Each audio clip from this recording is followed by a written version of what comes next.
जय गुरु जी संगत जी। हमारे प्यारे और शिवरूपी परमपिता गुरु जी के चरण कमलों में शत शत प्रणाम और गुरु जी की डिवाइन संगत को जय गुरु जी। संगत जी, बूंद सा जीवन है इंसान का, लेकिन अहंकार सागर से भी बड़ा है। ना बादशाह चलता है ना इक्का चलता है। ये खेल है अपने अपने कर्मों का। यहाँ सिर्फ कर्मों का सिक्का चलता है। जिस शरीर के साथ हम पैदा हुए उसके जिम्मेदार हम नहीं हैं, परंतु जिस चरित्र के साथ हम विदा होंगे उसके जिम्मेदार हम स्वयं होंगे। इसलिए संगत जी, नेक रास्ते पर चलें, ईश्वर भक्ति करें, गुरु जी के श्री चरणों में ध्यान लगाएं, सत्कर्म करें, लोगों की भलाई करें और जितना ज्यादा हो सके सत्संग शेयर करें, क्योंकि सत्संग करने वाले का भी भला और सत्संग सुनाने वाले का भी भला होता है। संगत जी, आज के सत्संग भी बहुत खास है, बहुत महत्वपूर्ण है। आप सारे सत्संग अंत तक सुने और पूरा सुने और अपने कई सवालों के जवाब आपको इन सत्संग के माध्यम से जरूर मिलेंगे। गुरु जी के कई सारे कल्याण आपको पता चलेंगे और निश्चित ही रूप से गुरु जी के कल्याण आपके जीवन में भी जरूर होंगे। तो चलिए संगत जी, सत्संग शुरू करते हैं। आज का हम पहला सत्संग एक आंटी का ले रहे हैं जो अपना नाम गुप्त रखना चाहती हैं। जय गुरु जी, शुक्राना गुरु जी, अनंतम शुक्राना गुरु जी। ओम नमः शिवाय, शिव जी सदा सहाय। ओम नमः शिवाय, गुरु जी सदा सहाय। संगत जी, मेरी गुरु जी के साथ आध्यात्मिक यात्रा 2023 मार्च से शुरू हुई। इससे पहले मैंने गुरु जी के बारे में कभी नहीं सुना था, मैं कुछ भी नहीं जानती थी। एक बार हमारी सोसाइटी में किसी के घर सत्संग था, कुछ संगत वहाँ खड़ी थी, मैं वहाँ से गुजर रही थी तो मैंने उनके फोन में गुरुजी को देखा।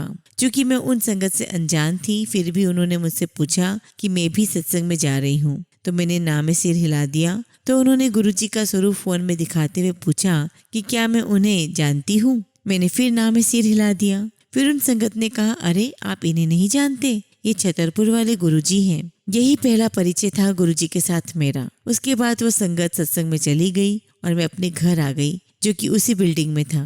उसी दिन शाम को जब मैंने अपने फोन में यूट्यूब खोला, सामने ही मुझे गुरुजी का दर्शन हुए और मैं बहुत चौंक गई और मेरे मन में कहा कि अरे ये तो वही गुरुजी है जिनके बारे में मुझे किसी अनजान इंसान ने बताया था। मुझे उत्सुकता हुई गुरुजी के बारे में अधिक जानने की। तो उस दिन मैंने पहला सत्संग सुना।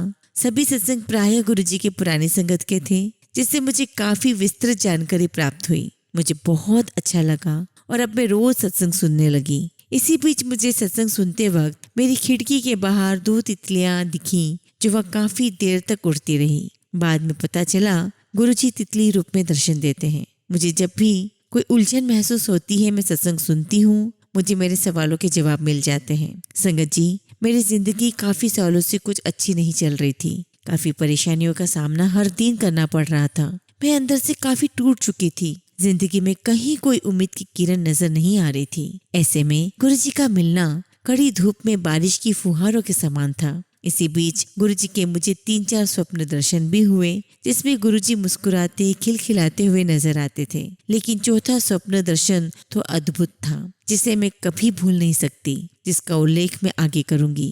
मुझे बड़े मंदिर जाने की दिली तमन्ना होने लगी। मैंने 2-4 बार जाने की कोशिश की, लेकिन जा नहीं पाई। कुछ न कुछ ऐसा हो जाता था कि प्रोग्राम स्थगित करना पड़ता था। मैं बहुत निराश हो गई। तभी गुरुजी का मैसेज आया, पुत्र मुझे पता है कि तू बड़े मंदिर आना चाहती है, मैनू मत्था टेकना चाहती है, पर किसी न किसी वजह से आ नहीं सकती।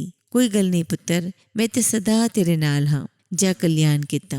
गुरुजी के सांत्वना भरे संदेश मुझे उत्साहित रखते हैं। फिर वो शुभ दिन भी मेरी जिंदगी में आ गया, जिसका मुझे बेसब्री से इंतजार था। 22 जुलाई 2023 के दिन मैं गुरुजी के मंदिर गई। मैंने गुरुजी से अरदास लगाई थी कि गुरुजी, जब मैं आपके पास आऊं तो आप मुझे अपने पास बैठने का मौका देना। मैं आपको अपलक निहारना चाहती हूँ, उस पवित्र हवा में सांस लेना चाहती हूँ, वहाँ के जर्रे जर्रे को महसूस करना चाहती हूँ जहाँ पर आपके कदम पड़े हैं। संगत जी, ठीक वैसा ही हुआ। गुरुजी ने मेरी अरदास पूरी की। सदगुरु मेरा बड़ा दयाला, मोहे दीन को राख लिया। शब्द की ये पंक्तियां स्वतः ही मुझे इस वक्त याद आ गई। मुझे बहुत सुकून मिला। जल प्रसाद, चाय प्रसाद, लंगर प्रसाद से मेरी आत्मा तृप्त हो गई। दर्शन कर जब मैं बाहर निकली तो काफी धूप दिखी थी, लेकिन अचानक हल्की हल्की बूंदाबांदी होने लगी। तब तक होती रही जब तक कि ऑटो मुख्य सड़क पर नहीं आ गया। वहाँ तो बूंदाबांदी का कोई नामो निशान तक नहीं दिखा। ऐसा लगा जैसे गुरुजी की कृपा बरस रही है, मानो अमृत वर्षा हो रही हो। मुझे तो ऐसा ही लगा। इसी बीच मुझे गुरुजी का पॉकेट स्वरूप और लॉकेट स्वरूप मेरी फ्रेंड से प्राप्त हुआ। वो मुझसे कुछ समय पहले से ही गुरुजी से जुड़ी थी। पहले तो मैं हिचकिचाई कि पता नहीं मैं ठीक से गुरुजी को रख पाऊंगी कि नहीं, लेकिन बाद में मैंने गुरुजी का नाम लेकर उन्हें घर में अपने पति के विरोध स्थापित कर दिया। फिर मैंने घर के मंदिर में तो नहीं पर एक अच्छी सी जगह बना के गुरुजी को वहां स्थापित किया और मैं वो सब कुछ करती हूँ जो मार्ग गुरुजी ने बताया है, लेकिन पति से छुप के, वो भी इसलिए कि कहीं कोई कलह की स्थिति न उत्पन्न हो। बड़े मंदिर भी मैं अपने हस्बैंड से छुप के ही आती हूँ। ऐसा करते हुए मुझे कोई गिल्ट महसूस नहीं होता क्योंकि मुझे पता है मैं बिल्कुल सही राह पर हूँ। गुरुजी ने ही मुझे चुना है, वरना हमारी कहाँ औकात है कि हम उन तक पहुँच पाते। इसके लिए गुरुजी का लख लख शुक्राना। मन अब बहुत खुश रहता है, चाहे जैसे भी हालत क्यों न हो। जब से गुरुजी ने एहसास कराया है कि मैं सदा तुम्हारे साथ हूँ, मन में एक मजबूती आ गई है। जिंदगी की चुनौतियों के संग लड़ने का साहस आ गया है। संगत जी, मेरे माता पिता काफी आध्यात्मिक थे, अब वे इस दुनिया में नहीं हैं। मेरी माँ कोविड में शांत हो गई और पिताजी काफी पहले ही चले गए। उनके भी गुरु थे, हम सब ने उनकी दीक्षा ले रखी थी। अच्छे कर्म करना और पूजा पाठ, अच्छे संस्कार अर्जित करना, यही मेरे माता पिता ने सिखाया। चूंकि मैं पहले से ही मंत्र ले चुकी थी और मेडिटेशन किया करती थी, लेकिन गुरुजी से जुड़ने के बाद मेरे मन में सवाल उठने लगे कि क्या मैं सही कर रही हूँ, क्योंकि मैं नाम मंत्र ले चुकी हूँ। लेकिन गुरुजी ने मेरे सभी सवालों का जवाब सत्संग और स्वप्न दर्शन द्वारा किया। हुआ यूं कि रक्षाबंधन वाले दिन मैं कुछ उदास थी। मेरा कोई भाई नहीं है, इसलिए मैं बचपन से ही बाबा भोलेनाथ को ही राखी बांधती आ रही थी। उस दिन भी राखी बांधी और मन में कहा कि हे बाबा, मैं बचपन से आपको राखी बांध रही हूँ, आपसे सिर्फ आपका आशीर्वाद ही मांगा है। कभी तो स्वप्न में ही आकर मुझे दर्शन दो, मेरे सिर पर प्यार से हाथ फेर दो, मुझे गले लगाओ। मैं बहुत अकेला महसूस करती हूँ। आज मेरे मम्मी पापा भी साथ नहीं हैं। ये कहते कहते मेरी आंखें भीग गई। उसके बाद संगत जी, आपको यकीन नहीं होगा, दोपहर को मुझे नींद आ जाती है और मैं देखती हूँ कि सपने में गुरुजी आए हैं। उनके पास मेरे माता पिता बैठे हैं। मेरे पिता को गुरुजी सांत्वना दे रहे हैं और मैं अपने पिता को कहती हूँ, देखिए पापा, गुरुजी आ गए हैं ना, अब सब ठीक हो जाएगा। और मैं गुरुजी की कमर को पकड़कर उनके पेट पर सिर रखकर रोने लगती हूँ, क्योंकि मैं स्टूल पर बैठी हुई थी। फिर गुरुजी मुझे उठाते हुए कहते हैं, पुत्र रोंदे नहीं, सब ठीक हो जाना है। फिर मेरा सिर अपने कंधे पर टिकाकर बड़े प्यार से गले लगाकर सिर पर हाथ फेरते हैं। तभी मेरी नींद खुल जाती है और मैं काफी देर तक बैठे यही सोचती रहती हूँ कि सपना था या सच। संगत जी, मैं इतनी अभिभूत हो जाती हूँ कि मेरे पास शब्द नहीं है कुछ कहने के लिए। इससे मुझे यही समझ आया कि गुरुजी ने मुझे यही संदेश दिया कि तुम किसी की भी पूजा कर लो, किसी भी भगवान के सामने गुहार लगा लो, तुम्हारी आवाज तो मुझ तक पहुंचेगी ही, क्योंकि मैं ही वो परम सत्ता हूँ, मैं ही वो दिव्य ज्योति हूँ, मुझ में ही सब है और मैं ही सब में हूँ, मुझसे बाहर कुछ नहीं। संगत जी, इसके बाद जो थोड़ी बहुत गिल्ट, थोड़े से सवाल जो मेरे मन में थे वो भी खत्म हो गए और गुरुजी के लिए मेरे मन में अथाह प्रेम का सागर हिलोरे मारने लगा। कितने प्यारे हैं हमारे गुरुजी, सबका कितना ख्याल रखते हैं, कितना प्यार करते हैं वो हमें। सत्संग तो मेरे जीवन में रोज ही होते हैं संगत जी, लेकिन अभी इतना ही क्योंकि सत्संग काफी बड़ा होता जा रहा है। संगत जी, सत्संग सुनाते वक्त अगर मुझसे कुछ भी गलती हो गई हो तो प्लीज मुझे क्षमा करिएगा। ओम नमः शिवाय, शिवजी सदा सहाय। ओम नमः शिवाय, गुरुजी सदा सहाय। जय गुरुजी। संगत जी, अगला सत्संग हम दिल्ली से रितु महाजन आंटी का सुनेंगे। जय गुरुजी, शुक्राना गुरुजी, लख लख शुक्राना गुरुजी। ओम नमः शिवाय, शिवजी सदा सहाय। ओम नमः शिवाय, गुरुजी सदा सहाय। संगत जी, मैं दिल्ली से हूँ। मेरी जर्नी गुरुजी के साथ कब शुरू हुई मुझे ठीक से तो याद नहीं है। मैं अपनी फ्रेंड के साथ 2013-14 में बड़े मंदिर गई थी,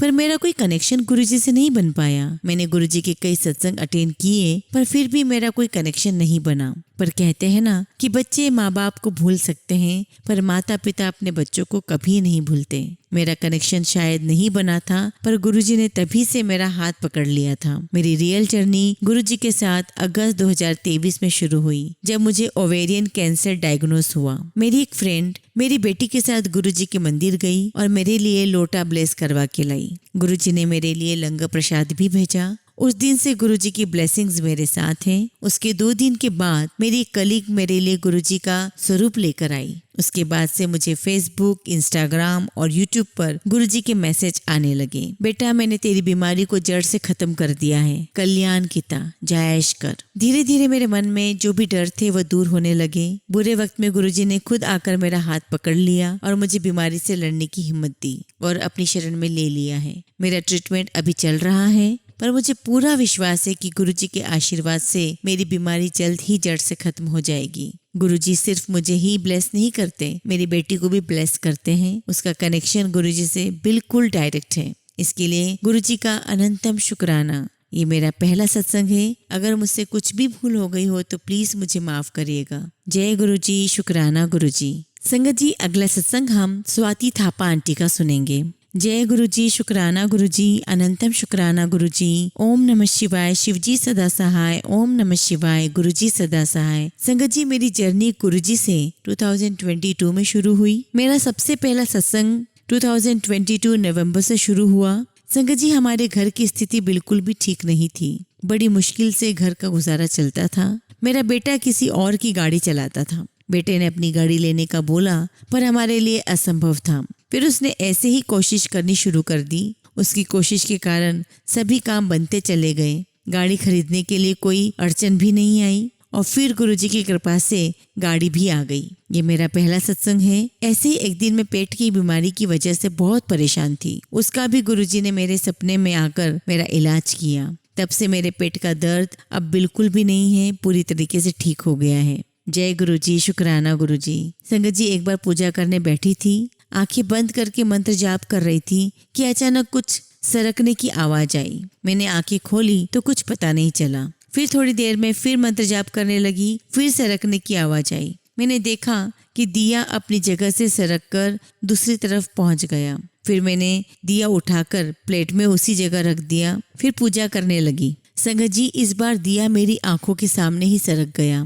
मैं बहुत हैरान रही। इस तरह गुरुजी की कृपा एक बार फिर हमारे ऊपर बरस रही थी। संगत जी, एक बार हमारी स्कूटी की चाबी खो गई थी। काफी टाइम से वो मिल नहीं रही थी। सब जगह ढूंढ लिया पर नहीं मिली। फिर एक दिन मैंने मन में गुरुजी से अरदास की कि गुरुजी, हमारी चाबी मिल जाए। और संगत जी, मैं अपने काम में लगी थी कि अचानक मुझे सुपारी खाने का मन हुआ। मैंने जहाँ सुपारी रखी थी उस थैले से निकालने गई तो संगत जी, आप मानोगे नहीं, उसमें चाबी मुझे मिल गई। मेरी खुशी का ठिकाना नहीं रहा। और फिर उस टाइम मैंने गुरुजी को बहुत बहुत शुक्राना किया। फिर अभी हाल ही में मेरे बेटे का पर्स गुम गया था। उस पर्स को गुम हुए 4-5 महीने हो गए थे। मैंने सोचा अब तो कहाँ मिलेगा, इतना टाइम हो गया। तब संगत जी, मैंने गुरुजी से ऐसे ही मन में सोचा कि हो सके तो गुरुजी पर्स ढूंढ दो, पर नामुमकिन था। संगत जी, आप मानोगे नहीं, थोड़े ही दिन में मेरे बेटे ने आकर बताया कि उसके किसी दोस्त का फोन आया है। पूछा, तेरा पर्स तो गुम नहीं हुआ, किसी को मिला है, तू जाकर उससे ले ले। मैंने बेटे को बोला, गुरुजी को शुक्राना बोल। उसी समय हमने गुरुजी को शुक्राना किया। संगत, अगले दिन पर्स मिल गया। फिर हमने गुरुजी का कड़ा प्रसाद का भोग लगाया। इस प्रकार से गुरुजी ने मुझ पर, मेरे परिवार पर ऐसी कृपा बरसाई है। संगत जी, मैं अपने सत्संग को यहीं विराम देना चाहूंगी। बहुत जल्दी आगे और भी सत्संग करूंगी। जय गुरुजी, शुक्राना गुरुजी, अनंतम शुक्राना गुरुजी।